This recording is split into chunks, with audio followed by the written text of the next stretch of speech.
Today, we wanted to share a bit more of factual approach from one side of what we are doing as at eyezon for quite some time lately. We want to share several cases, best practices, so it's less theory in that part and more about very concrete cases and executions of how currently our live streaming service is used by brands, manufacturer brands and retailers during this year. So these are the fresh ones, quite interesting ones. Also speak about more about the insights and about the very deep layer of very beneficial data and very actionable data that we understand now that we actually provide for over 15 different industries with a really large volume of live streams done every month. So as a short reminder before we go into that, I also want to share a very specific point of view about where we are as an industry of live commerce in general. So us, our partners, our competitors, retail and brand players who are actively utilizing this customer experience and experimenting with it for the last couple of years. So that will be the first part, and then we go to cases and to insights and a specific point of view of what do we believe that would be beneficial and actionable for you as a potential prospect, potential client of ours, but also as a business with or without us that you could actually try out as soon as possible. The topic for today is the dawn of live commerce, because we are actually never getting tired of pointing out in conferences, public keynote speeches, when meeting with current clients and potential prospects and partners, that when we enter into the space of live commerce and live video commerce, to be more specific, though it's already a kind of a well-proven format of interacting with customers, of marketing to customers, of engaging customers, and then building loyalty with customers for the last 4 to 5 years, starting with China, and we're going to speak a bit about that as well. And then to through the COVID and through the lockdowns to the current moment, we understand it is something that is going to stay, will grow, will scale in a variety of different ways. So at this point in time, I would say that live commerce as a phenomenon and as an instrument or set of instruments for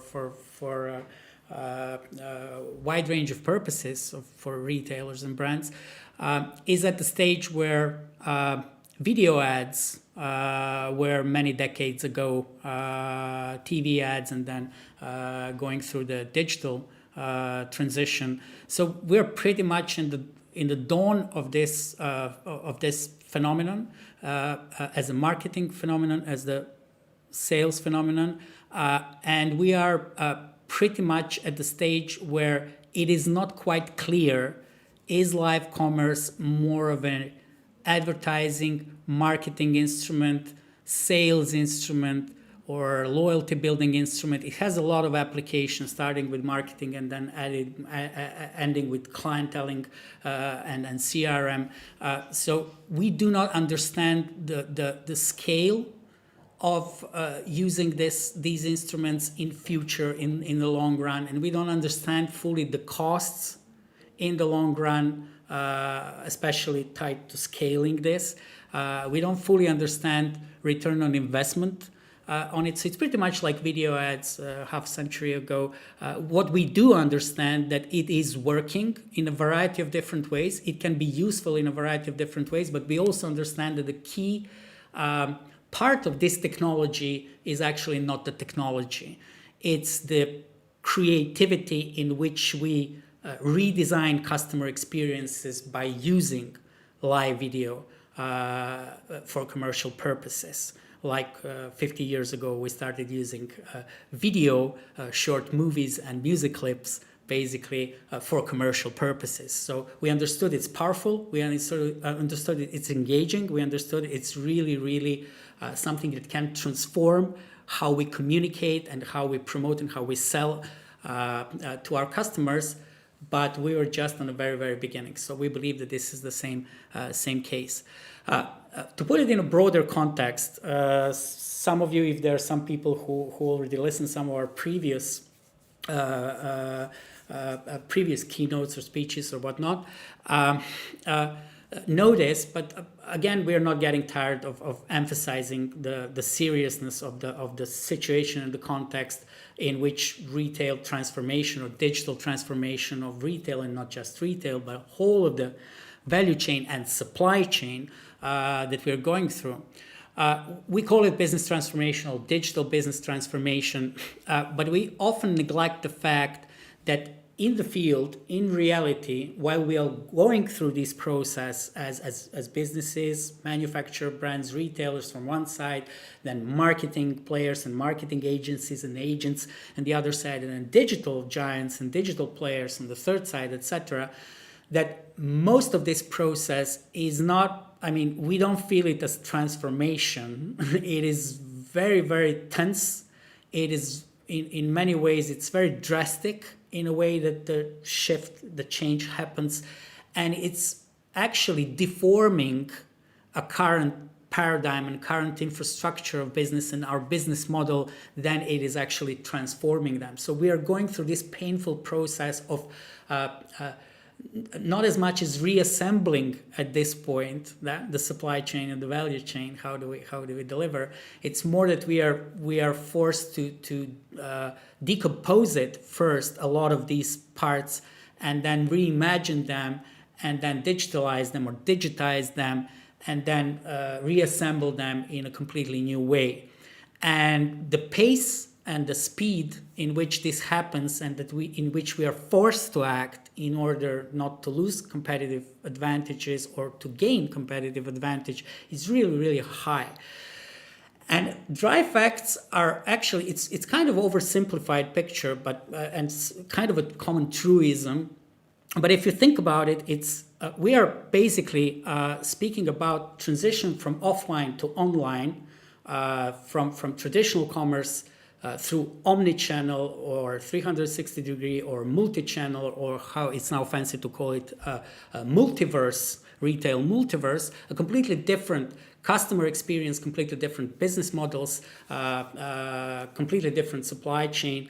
And still what we see is that we are in a very critical situation where when we compare what we get out of this newly obtained customer that we push from offline to online, we get in average 1.8% conversion rate from all that traffic that we provided from our offline, connecting it to our online assets and then attracting new traffic directly from online, versus in average from 25 to 30% different valuations in different papers, but around 30% of conversion rate from a traditional brick and mortar.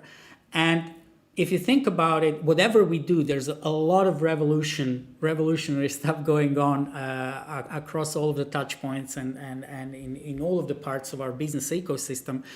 But if you think about it, what we get eventually to understand is that we are shifting from a retention-based business model, which offline is all about, because you have a physical location, you have a strategy and plan of building your brick and mortar infrastructure in a way to get, you can count on a very specific foot traffic depending on location, building gradually its visibility, navigation, and then using marketing instruments. It's very, very easy to calculate and to work with what is reachable for your average brick and mortar store, and especially if you're a large retailer or a manufacturer brand with multiple outlets, your own partner retail. It is not a serious math. You don't need a lot of big data to understand what is the traffic that you can reach with this infrastructure, and then work gradually and in a very strategic way, grinding your way into this to get the most of that traffic. But then, if your brand awareness is high, if you don't have any reputational problems, if your accessibility, physical accessibility is good, navigation is good, your visibility is good, then basically after that, it all boils down to how do you recycle that traffic? How do you start working with that traffic in terms of customer experience that will provide you the possibility to keep this newly obtained customer and then get him to get back as soon as possible and make more purchases while visit and everything else. So growing average check, growing visit frequency, and etc. So it's very simple. It's not traffic based at all. Infrastructurally, you understand what's the traffic that you're going to gain. You have instruments to work your way up to it, but eventually for success and for growing your value is all about the customer experience inside, what you do with your customer, what your offer is, what your promotions are. So a very, very strong, powerful marketing mix and sales mix that provides basically retention and extracts more value from that traffic. And then we are shifting into online, where we are basically in a completely different world in terms of even KPIs. We are driven by traffic, by digital giants who are driven by traffic of all kinds, social media, marketplaces, search engines. They are all working with the traffic-based logic. They're selling traffic, and we are buying traffic, and we are working with that traffic, and we are permanently in this loop while we are transforming our business.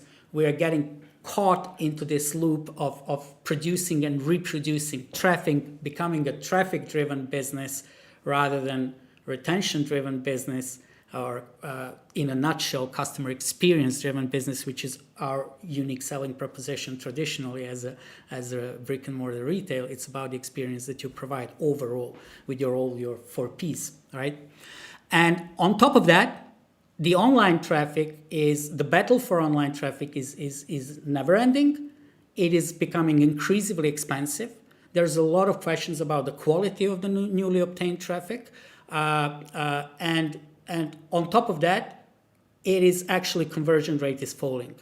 If we are not looking into key players like marketplaces or growing social commerce, we understand that independent retail in any shape or color is actually going to gradually lose the game. In a way, the more successful you are as an independent manufacturer brand with direct-to-customer retail or large partnership retail network, or as an independent multi-brand retailer, the more successful you are in digitizing your business and going online and shifting online or expanding online, creating this new multiverse retail experience, the higher the risk is that you are going to lose this newly obtained traffic that you've attracted from your offline to much more digital savvy and traffic game savvy players, which are marketplaces,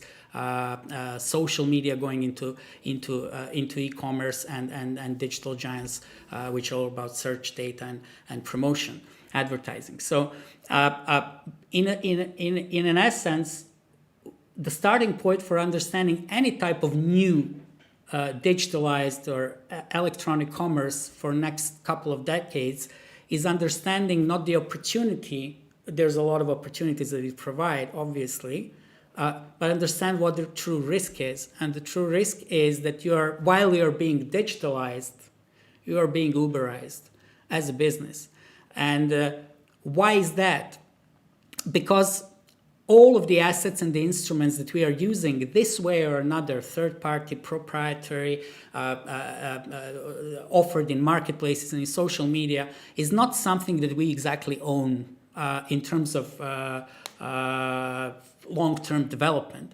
We are entering the game where we are basically being interfaced with our customer by very powerful and very intelligent and very engineering and efficiency-driven businesses that are all about optimization of this experience, providing numbers rather than providing experiences, being much more about numbers than experiences, no matter what they tell.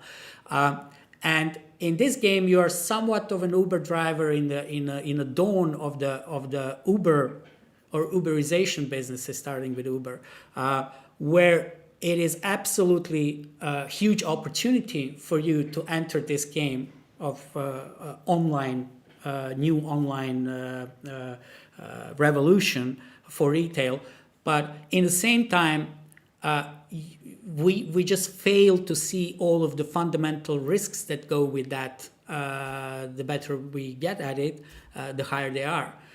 We are basically signing up to a game where the rules of the game, the main instruments used to play this game, and the overall space or the playing field in which we are playing this game is not something that we own, is not something that we can freely and creatively transform to create unique customer or shopping experiences, which we actually are all about. We are entering the commoditization game in which all of these aspects, fundamental aspects of customer experiences, are being commoditized. We are entering the sea of sameness in terms of instrument. The digitalization or digitization is powerful, but it's also a great equalizer. It becomes accessible to majority of players in any field very soon, no matter the innovation. So if it's scalable, in a year everybody is using it.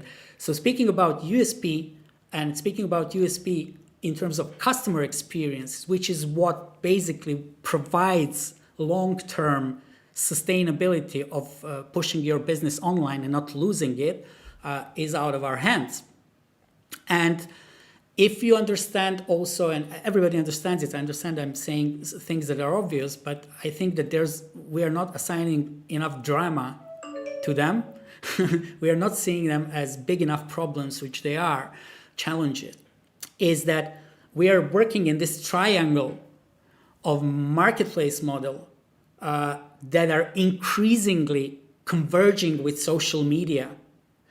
We are now at the point where none of us can imagine what will be the next e-commerce big thing.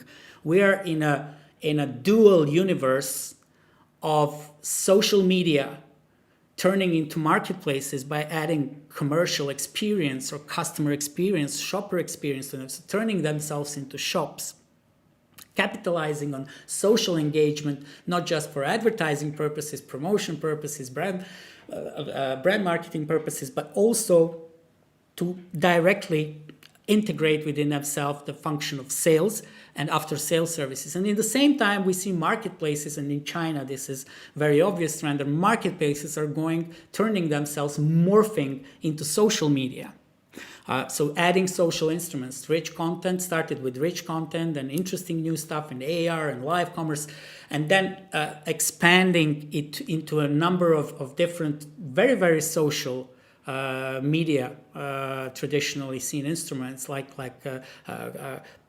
customer feedbacks, customer communities, co-op shopping, and everything else. So in this paradigm, you see two completely different models that are getting closer to each other. They cannot merge into something super new. Though in China we see a very hybrid platforms that you cannot say, are there actually marketplaces or they are social media? Are they actually selling or they're about socializing? They're pretty much doing the same WeChat ecosystem. But is it scalable to any market, especially to Western markets? It's a huge question. From our point of view, this convergence is not going to end into just, Amazon becoming a social media. We don't think that's possible. We are either buying or socializing. There's a certain extent in which we can do both, are willing to do both, but it's not the same thing, and it's not done in the same symbolic space. The same thing about social media. So there's a certain extent to which these can converge and grab all that traffic and eventually split the market. But the end convergence point, the new model, is something that lacks at the moment to be formed, as we believe, lacks some range or complex of instruments that are not fully ownable by marketplaces on social media, but are actually much more ownable by manufacturing, wholesale and retail business, the people on the ground that are actually going to contribute to it. And we believe that the new model, the point of this convergence is actually not obtainable. It's not reachable without independent retail and manufacturer brands getting their agenda much more sharply and creating instruments that will allow them to build a unique customer experiences and to defend the online portion of traffic that they are gaining from marketplaces and social media and their soft way of basically snatching it or hijacking it from us. And in between, we have large digital players. Google is one of them in a larger part of the world. So the players who are basically providing this bridge in terms of data and in terms of promotional instruments, in terms of navigating the customer to these 2 points. So playing with these guys, if we are playing with these guys and seeing it not as an opportunity, it is an opportunity, but if you don't look at it just as an opportunity, but you also think about long-term risks, you understand that you're basically, in a long run, as a retailer, you are getting slowly dissolved.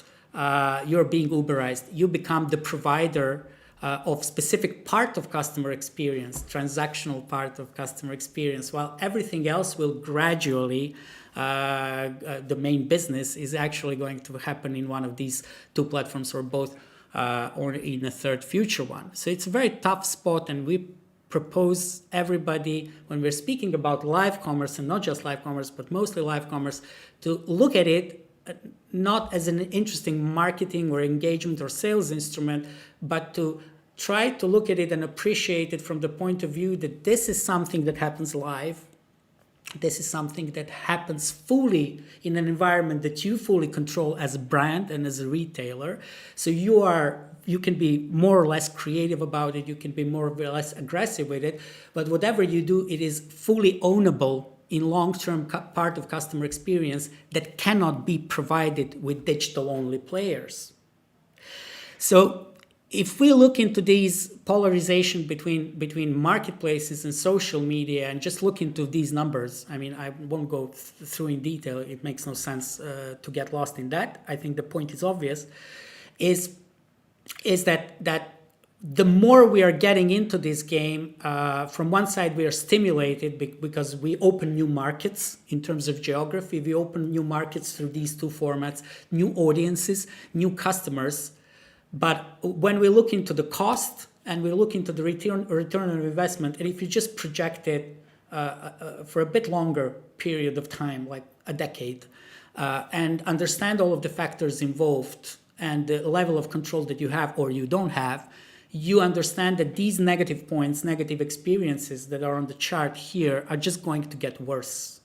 And as an Uber drivers, in a specific moment of time, eventually you will not be able to have any constructive impact on that situation, because a long time ago you entered the game, you start building your business on that, being a part of a kind of a gig economy. While it lasted, it was fine.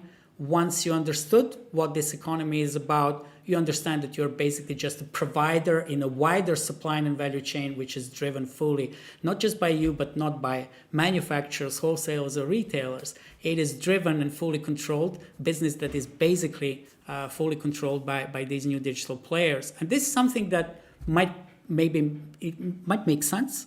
We see already that these players are using the amount of data, insights, and the level of control of the traffic and the customer experience that they have to predict and to forecast what is going to be sold worse or better in a specific moment in time, understanding by every day, understanding infinitely more than any separate independent manufacturer or retailer about what are the properties of products that would be, most interesting, the benefits that you should deliver, the attributes of product that you want to have, the way to distribute them. They understand so much more about what customer wants and desires that we are virtually, probably less than a decade away where most of the products that are going to be sold through marketplaces or social media are actually going to be this way or another white labels or private labels or co-branding projects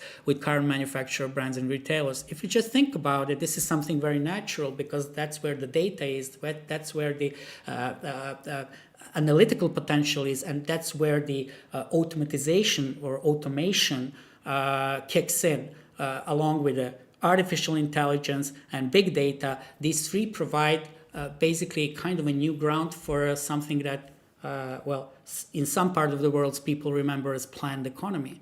It's just that it's in private hands. But it's basically, that's where we're going. And if you're selling great brands or creating magnificent products and going very aggressively into your digital transformation without understanding that, you should also be morally prepared to hand over a large portion of control over your business model to these players, and then basically become from an independent business, become basically a platform provider of this or that. So in this dramatic picture, we get back to live commerce and speak about it in a bit more practical terms. So the emerging player, and this is what we call live commerce. We don't see live commerce as a tool or a set of instruments or platforms or business models or whatnot. We are actually see live commerce as a potential strong player in digital commerce field. From variety of sides. It can be a provider of live commerce services. It can be something that you do in-house, develop in-house as a separate unit, as a part of your transformation model. It can be something completely in marketing and influence marketing area, but this is something that should be counted in as a potentially very, very, fluffy, engaging, interesting instrument that we play with because of lockdown, or we're just starting, getting into it, maybe even not because of lockdown, but because actually it makes sense in a lot of ways, and it resonates with customers in very obvious ways. But we have to understand that the power of this instrument is, in long run, is exceeding what we are currently getting, we believe, many, many times in terms of conversion potential, in terms of retention potential, in terms of loyalty building, in terms of transforming actually not just channel-wise your business, but also transforming it in a way that you keep what really makes your business and your brand unique, your know-how and your control over the customer experience. And we don't see many instruments like that. So clienteling instruments are all about that, right? Having connection with your customer, building it, incrementally and in different situations on demand when he needs it, but also having a long history with him, building a relationship. So clienteling instruments are very much part of that story from one side. From the other side, social media instruments like live broadcasting, that are now happening even in marketplaces, right? Amazon Live started with AliExpress. So broadcasting in the video and rich content format, and then getting into it, adding AR and VR instruments and any other interesting rich media.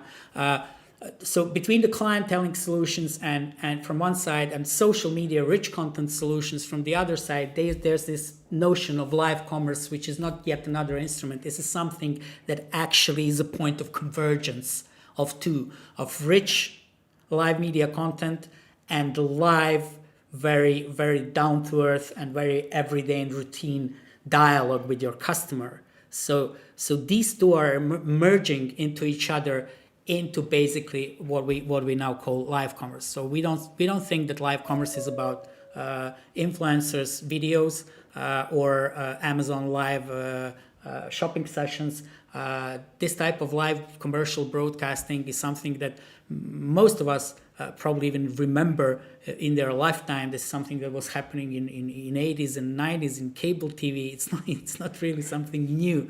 The channel is new. The interactivity level is different, a bit different, more efficient. It is more efficient in terms of driving traffic to this experience. But in a nutshell, in terms of conversions, it's pretty much the same when it comes to purchase. It's good in engaging the customer, becoming more transparent as a customer, building trust with the customer, and then sell something. But if it's not actually selling enough and the average conversion from live broadcast video is less than 1%, no matter how efficiently you build your audience for your live broadcasting session, and you can have 1 million people, but you will get not more than a couple of thousands or tens of thousands of people converted into a purchase. If it doesn't have an immediate impact, you can look at it as a marketing instrument, but you are going to become more conservative in a way that you are going to use it. The same is with clienteling instruments, platforms and services that we are, that they're also becoming more and more profound and smart and AI driven and whatnot, starting with chat support, chatbots, and then ending with more profound stuff. The same thing is there. You are getting this client connection. You can recycle the client. You can reconnect with the client with a very targeted special offers. You can communicate in a very intimate way for the client using messengers of his choice or whatnot. But at a specific moment, you understand that you are we do understand that most of these transactions through clienteling are driven by special offers, very special season offerings, discounts, or very, very tailored and targeted proposals. And they, in a way, they become very routine in time, and they can even become annoying in time, like direct mail did at a certain point, right? And losing its magic and efficiency. So taken as separate, these two components of live broadcasting as an engagement tool, very emotional, very deep and profound in a way that we can use it. Mostly it's used in a very primitive level right now, and that's normal. Like video ads were very primitive 50, 60 years ago. So it's going to grow, but it's about engagement, about transparency and building trust. And then clienteling, which is more about grinding through your sales funnel and working with a client that in many respects like B2B business was doing for decades. Separated, they are not valuable enough to be seen as a strategic instrument and as an enough of a strategic asset for independent brands and retailers to actually build this point of difference and unique customer experiences on marketplace platforms or in social media or even in their own websites and stores online. And if we understand that the power of these two, conversational marketing as a conversational paradigm as the core and heart of clienteling, and then live video as part of live broadcasting commercial streams right now, hype. We understand that they have to work together in order to provide the equilibrium, the right balance of having a conversion power to purchase and then building long-term loyalty and retention in a proper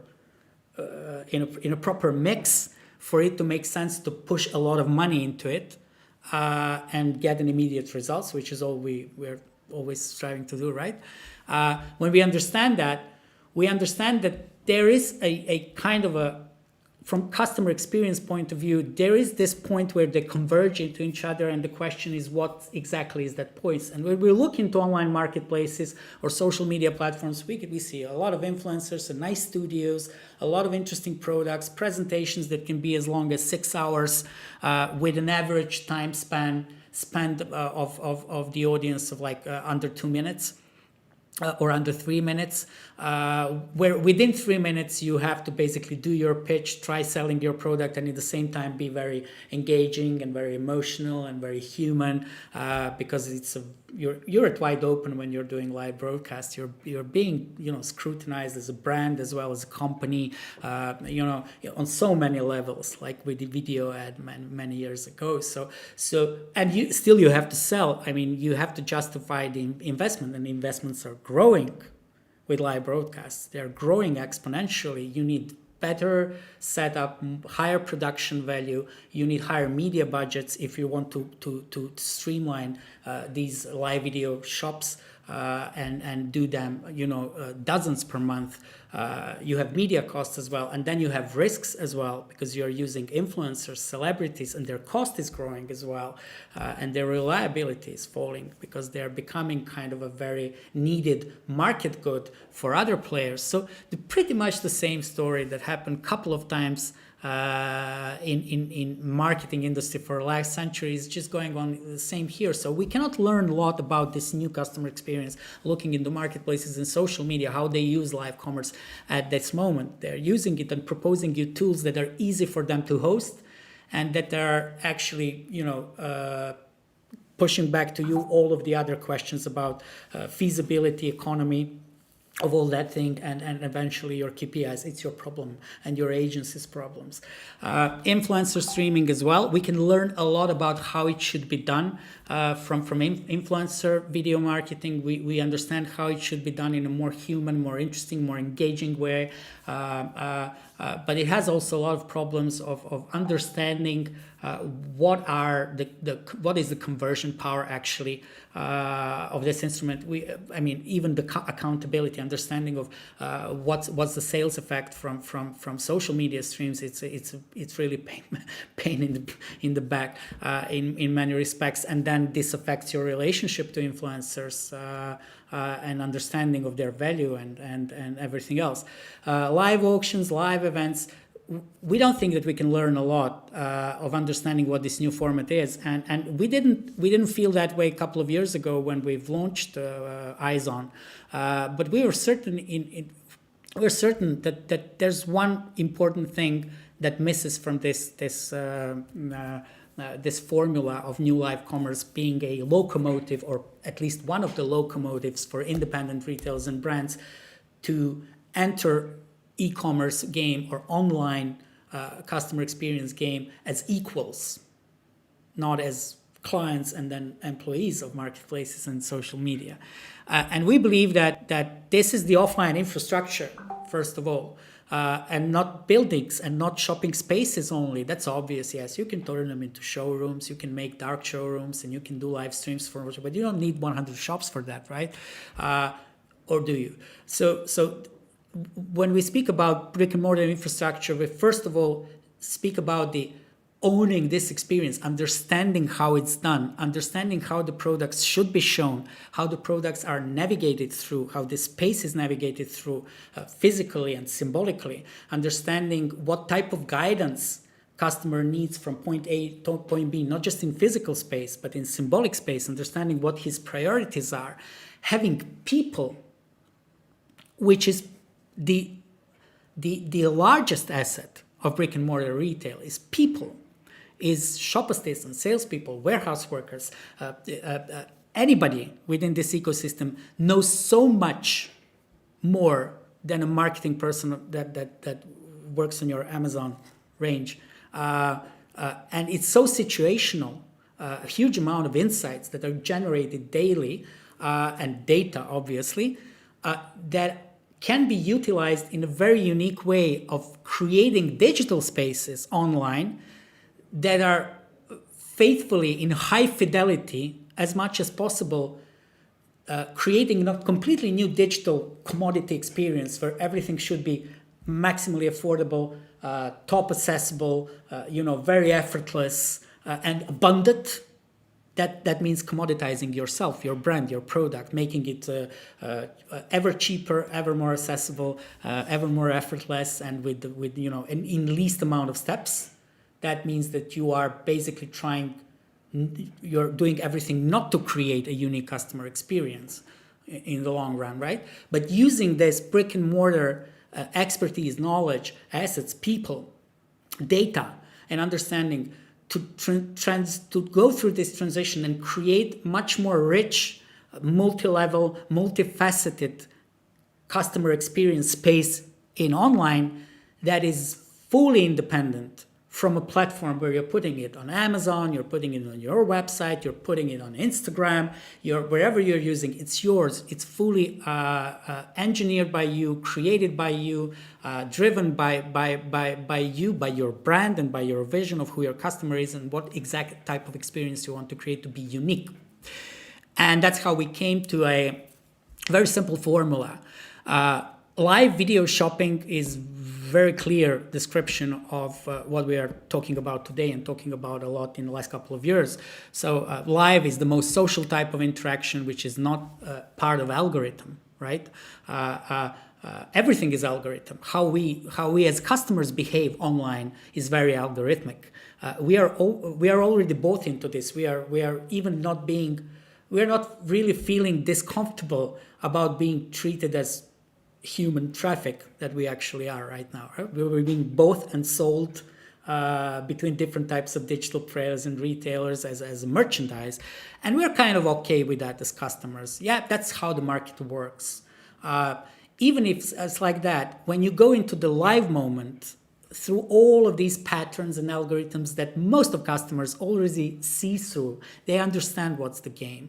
Yeah, we have a very cynical new post-Z generation customer who understands all of these instruments. I mean, they're being junior SMM managers since they're like 16 or 70 years old, so they understand how it's done. But when you get into this live moment, this is the moment of uncertainty. This is the moment where anything can happen with me as a customer or to that brand as a business on that side, because it's highly free to a certain point. It is designed to create a good experience, to interact with me with these broadcasts or influence content. I understand it's a marketing or a sales tool, but I believe because it's live, that is something very direct and potentially very intimate, and there's a space for something unique in terms of experience to happen. So this is why it should be a fundamental part, not just of marketing mix, but of overall customer experience. Probably a live format in 5 or 10 years is going to be like 60, 70, or maybe even more % of any type of video or visual marketing or customer experience that we are going to provide with you. Video, obviously, because going live in chats, communicating in different ways, we are mostly visually driven culture, not all markets and countries, but most of them. So it's obviously about video, or let's say audio visual experiences that we are actually creating. And video is not just the best narrative tool and the most rich and multifaceted storytelling format that we know for many years that it works the best, not just in online. Is that in online it is something that is much more accessible. You can get this very rich experience really fast from number of touch points very easily. So it's about transparency as well, being more visible and being more open to your customer. And then shopping, obviously, in this new paradigm of live commerce is again becoming a kind of a process of exploration, which Amazon or Facebook, the marketplaces and social media really like to go out to conferences. I love these guys in a way, what they represent, but as we have a bit of difficulties with their business model, is that everybody's preaching this exploration through social media, or marketplace should be much more than a shopping purchase space, transactional space. It should be about exploration. And there's a whole conferences all over the world now about the exploration marketing and whatnot.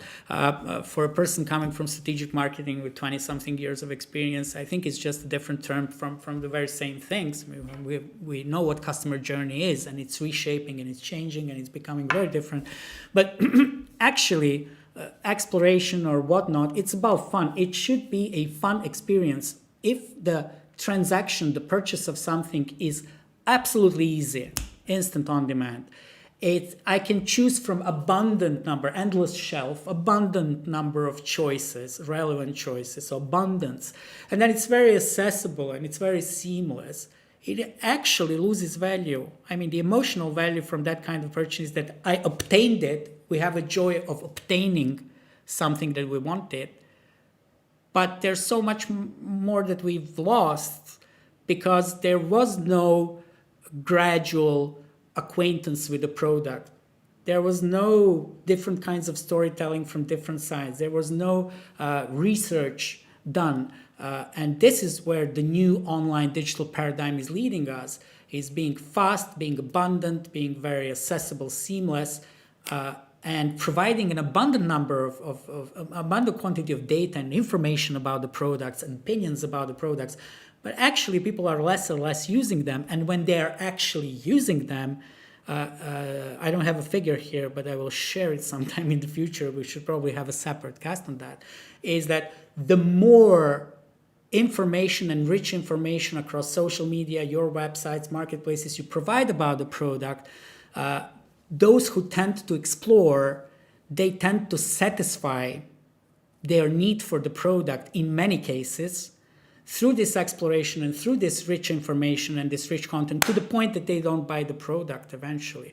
They get emotional satisfaction from understanding how cool the product is, but in that time they're also losing this urge, emotional, impulsive need of obtaining it. We see this in gadgets a lot. The longer the journey is with one product, the lesser is the probability that it's going to be bought. So there's a whole lot of questions here. And ending here with the key point that we believe that ended with is that we believe that live video shopping is the future. We believe that it is going to be part of the core, or the core itself, of future customer experience across any touch points, starting with ad materials and then e-commerce, stores, online shops, marketplaces, social media, and ending with CRMs and everything else. We believe that live video is that point where we create this tense, dense, very emotional connection that we can creatively explore and evolve. And then around that, all of these brave new instruments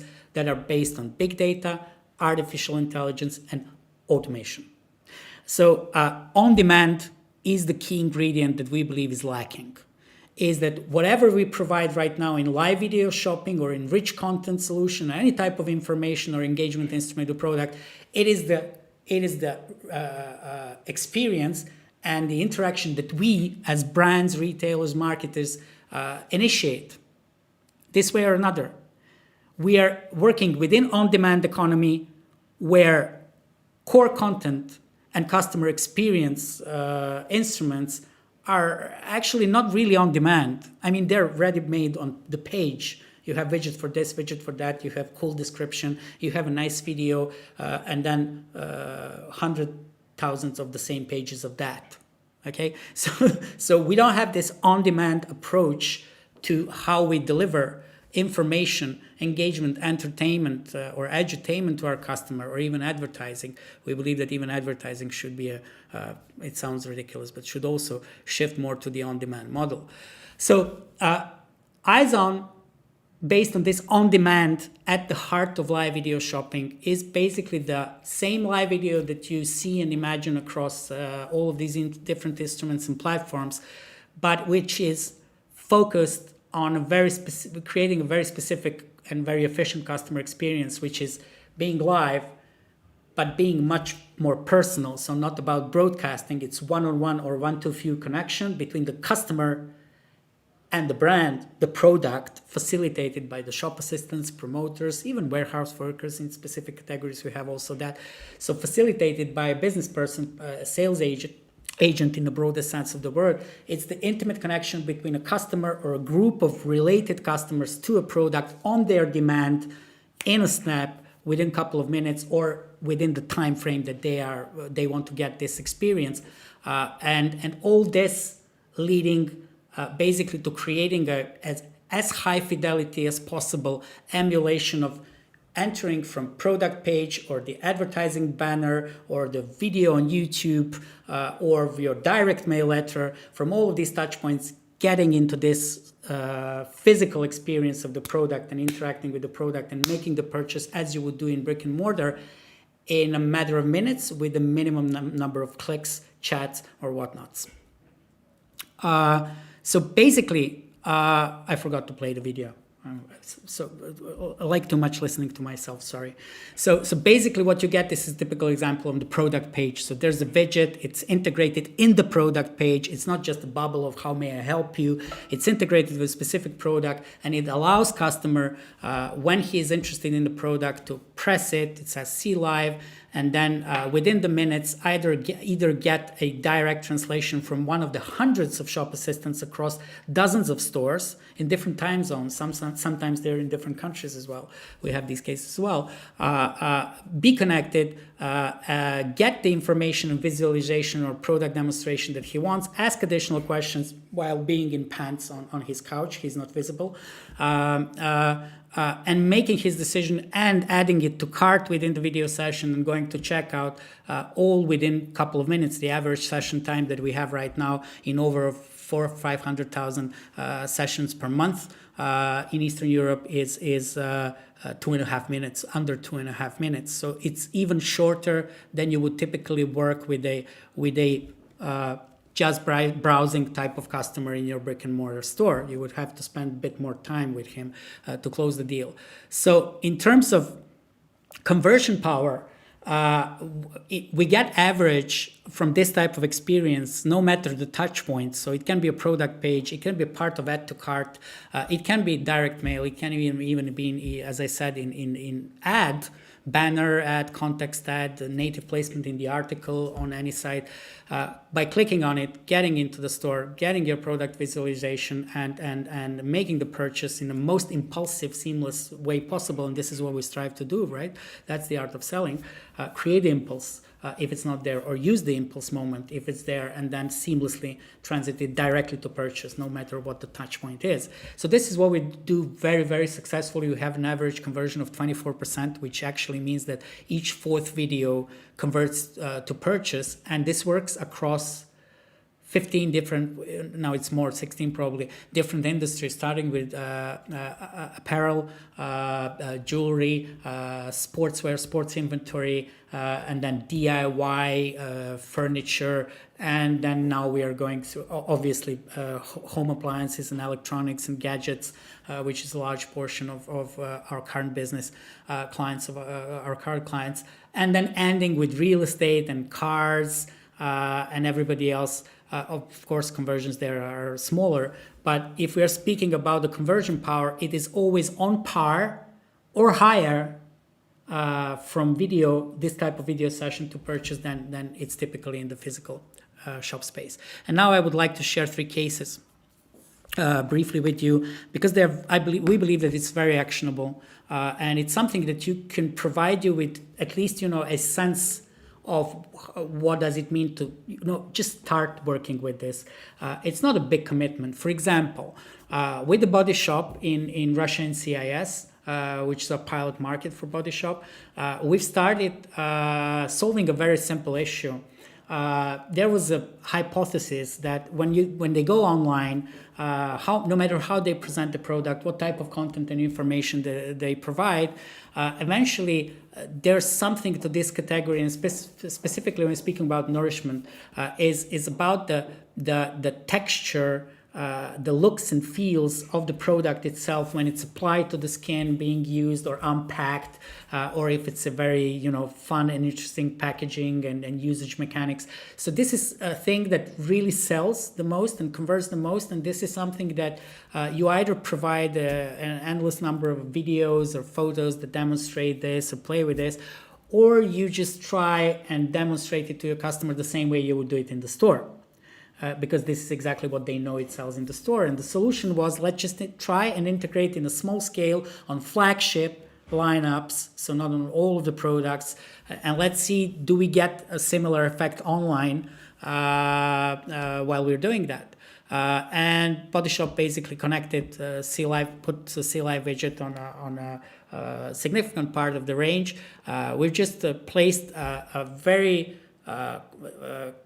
cool and very non-intrusive zone in the current shop, which was kind of fully hands-free. So the light, the mobile phone or the pad tablet with a proper light, with a proper camera, and with a proper sound, and just a surface, branded surface, where you could actually where the shop assistants could just could just grab the product from the shelf, bring it to this space within a couple of minutes, or make an appointment to a specific time when he's ready to do that, and basically demonstrate it within 2.5 minutes in average. Eventually, from this experiment, Body Shop quickly came to 3% of overall website traffic, direct-to-customer website traffic, going through this experience, and we have conversions that are under 20%. I believe, I don't want to lie, because they're changing month per month, but I think that we're well above 16 or 70% right now. So basically, each fifth or each sixth video is converted and purchased, and that's one thing. The second thing is that there are multiple products being purchased that wouldn't be usually purchased this way, because you can demonstrate and explain and show how what the procedure is, what you can see here, right? So how they work together. So you can do a lot of upsell. And then again, as with clienteling, more traditional clienteling solutions, all of this information and interaction is kept. It's on top of the fingertips of the shop assistants who worked with the client, but also with the administrator in the business account. You have it with within the dashboard, within the analytics. You have these sessions, you have this content to analyze, and then do the targeting or retargeting of this same customer the way you would do it within the clienteling toolbox that you have already. So in Body Shop, we've proven that you can start with a very small scale experiment and get an immediate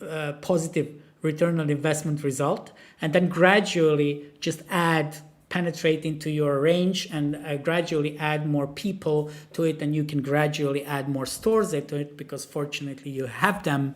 You don't have to close them, and you don't have to fire people even if you have a lockdown, because during last year in lockdown, most of our clients basically were working in closed shops with all of their shop assistants being at job working with online traffic. So in many ways, it was a proof of concept that in a very specific and very sensitive category where the product is kind of very sensoric experience, you can actually translate this in high fidelity, this physical experience in the shop, in the online, keeping it minimalistic, time efficient, money efficient, investment efficient, and then get really, really good results out of that. And now we are hopefully going to scale this in a variety of different ways, but I'm not going to talk about that today. The second case is Asus live showrooms. And this is probably at this point, many of you, I'm not sure how many of you are there, but we always get this question is, obviously you have this bottleneck of physical stores and shop assistants that retailer or brand has to have, either his own or in a retail partner chain. So you need people, and you need shelves, and you need product availability in the space to work in this very personalized on-demand way with live video sales. And actually, it couldn't be further from truth, because in order to prove this wrong and to explain that it's very sustainably scaled, it can be very sustainably and gradually sustainable. You're not losing money at any point of this journey, which is different to live broadcasts and clienteling solutions in many respects, is that you're getting a very immediate real-time understanding of what your conversions are, what money are you making. You do understand in a very short time, like 3 or 4 weeks, you understand what your margin should be, what the cost of purchase justifies using this instrument or not. And then in order to drive efficiency higher and drive the cost of purchase through our instrument lower, you come to this moment where you say, okay, how do I scale this even if I don't have any stores, more stores, or any stores, you have had any more shop assistants or sales agents, or don't have them at all. And this was exactly the case of Asus. And to be more specific, their product lineup, which is Rogue, Republic of Gamers. So these are the gaming gear, gaming computers, which are, and especially in Russia and CIS, they're in average starting with $2,500–3,000. So they start from there and they can go to $10,000 per computer. So this is state-of-the-art gaming rig, and obviously in such a market like Eastern Europe or Russia, you don't import them in large quantities because there's a limited, large audience, but very limited potential for sales because you have to put them in your partner retail stores, so in largest retailers, and then you have as many as to cover 5 or 10 flagship stores in Moscow, St. Pete, and a couple of other cities, and that's it. So you have a very, very engaging product that is both visually, that's both by interacting with it. It's a gaming gear, right? You want to touch it, you want to see visually how it looks like, how it flashes, the texture, the materials, and everything else, and then see it in action, obviously, playing game and whatnot. So you have, and you're limited with visibility. Having this product visible in 100 partner retail stores, you cannot do that because it's not justified. You are not going to sell that much, even with that visibility. It's a high-priced product. So the problem was, how do we try selling them more online because of this poor visibility in offline? And then achieve the same experience that the interested customer gets in offline. So obviously what we did is we came out with a turnkey solution where we basically referred to one of the many BTL agencies or promotional marketing agencies that are doing sales promotions in store, in malls, in retail shops traditionally, who are, by the way, obviously out of business for a couple of years, right? Because of the lockdown and the COVID situation, you don't do a whole lot of physical promotions around the city or in stores, in malls. This is not something that is sustainable within the current world that we're living in. And it's not just about lockdown.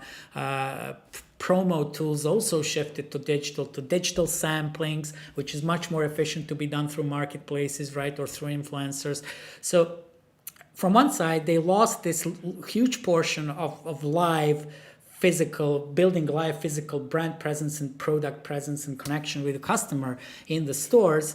And they still have the expertise to manage this process, to create this type of spaces. And they have a huge field force of people who know everything about computer electronics. And then they have an army of people who know everything about beauty products or are easily trained to sell them, and etc. So it's a promo force, right? Huge, countrywide, which are out of jobs. And what we've basically done is just went to a partner who is really, really good in consumer electronics. Traditionally, they were doing a lot of promos in that way. And we asked them, could you build the space, arrange the space, shelf space and everything else? Could you train people, hire promoters, train promoters, and do it in a sustainable way that it's scalable, that you can do it, in a matter of a week, you can expand it. If we get more traffic, can you expand it in terms of range, in terms of people, and can you make it controllable? And they said, yes, this is what we do. I mean, this is what we've done for a couple of decades. And this is the model that we call now eyezon showrooms or dark showrooms, which basically means providing the widget, the software solution that you can put on your partnership, on your product pages, in your partner retail, on your own direct-to-customer brand website. You can put it on marketplace where the Asus is putting it on one of the largest marketplaces on the same products.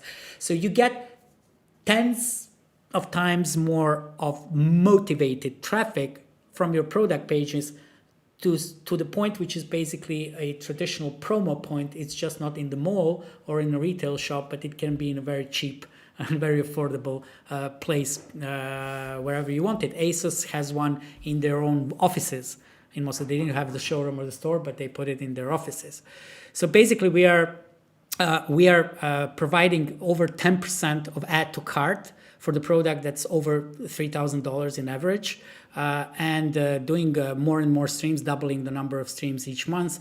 And at the moment, Asus basically signed the always-on approach, which means that it's there to stay. It's not a promotional thing. It's basically the first dark virtual showroom of Asus in Russia and CIS. And there's just the closure. I'm well out of the timing, but there's just the closure about this, is that what types of insights do we actually get? And that's the third thing that I wanted to talk about, is that the insights that we get out of these types of interactions beyond the conversion to purchase, visit frequency, DV affect very, very the loyalty that brands obtain through these types of emotional customer experience is basically all about data and insights. And for these purposes, for the closure of this talk, I would just briefly touch a couple of them. So what we see in the data, in the content provided, in the figures that we see throughout the funnel of using and interacting with this service, not just for the first time when customers do this for the first time, but also in the long run, interacting with it in different types of websites and for different categories, we see a couple of things that are really, really powerful motivators and that are really, really powerfully affecting customer experience in a positive sense and making it memorable. First of all, that we see a role reversal.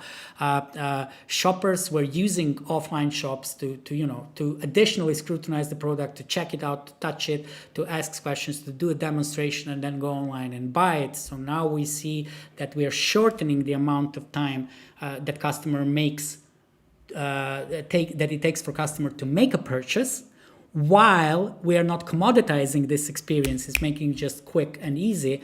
We are actually giving him the condensed emotional and informational experience, which is much more powerful because we provide it in a much shorter time span within one session.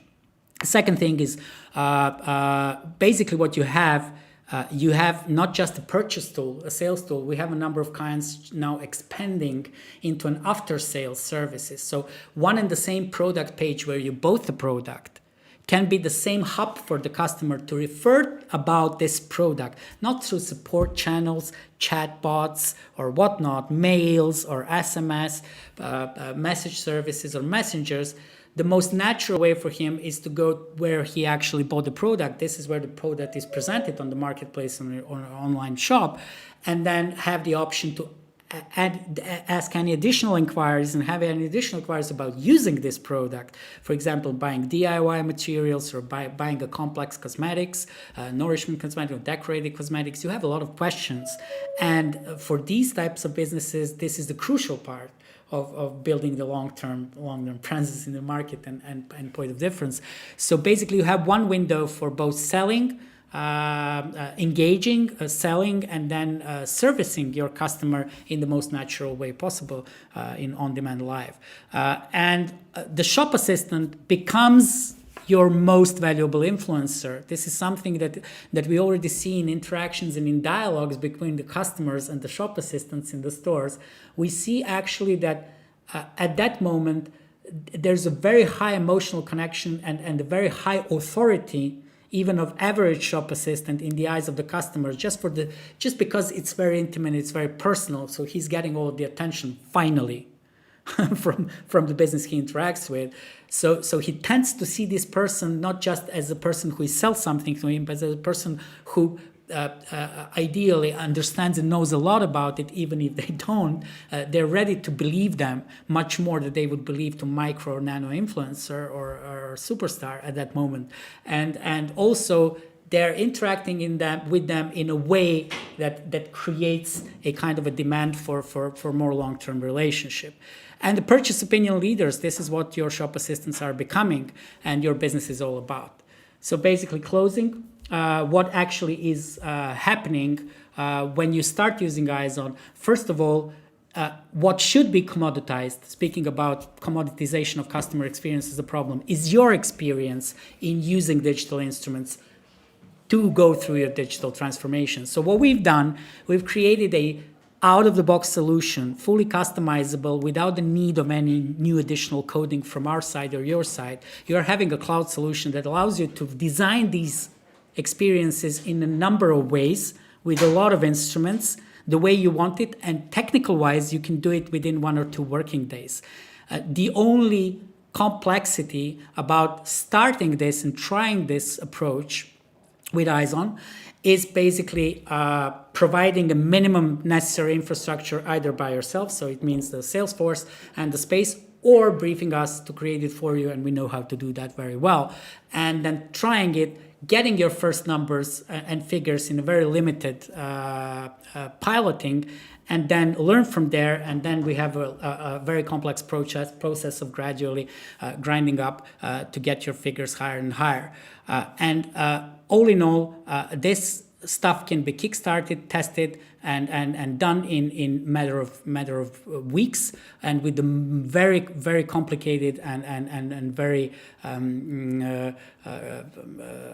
cautious clients and large businesses. It takes some more time, but we are having over 40 enterprise clients right now, federal retailers and large international brands, and none of them took more than 2 months to basically fully test and start scaling the service to its full potential.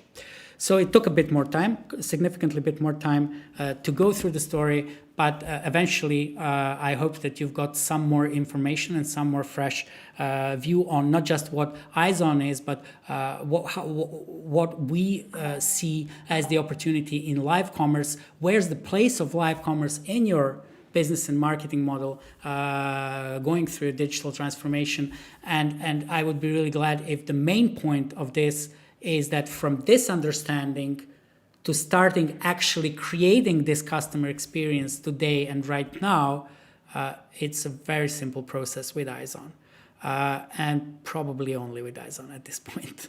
Thank you very much.